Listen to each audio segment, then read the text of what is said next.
വേറെയും കുറേ വിഭാഗങ്ങളെ പരിചയപ്പെടുത്തിയിട്ടുണ്ട് അഷ്റഫുൽ ഖൽഖ് സല്ലല്ലാഹു അലൈഹി വസല്ലം.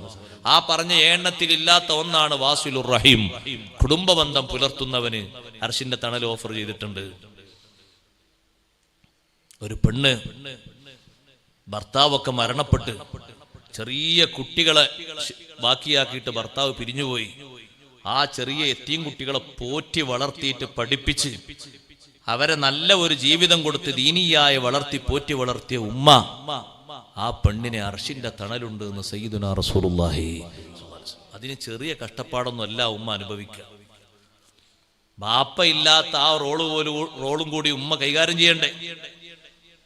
ഉമ്മാന്റെ സ്വന്തമായിട്ടുള്ള ചില കൈകാര്യങ്ങളുണ്ട്, അതിന്റെ പുറമെ ബാപ്പാന്റെ സ്ഥാനം കൂടി ഉമ്മ വഹിക്കണം. ചെറിയ കഷ്ടപ്പാടൊന്നും പോരാ.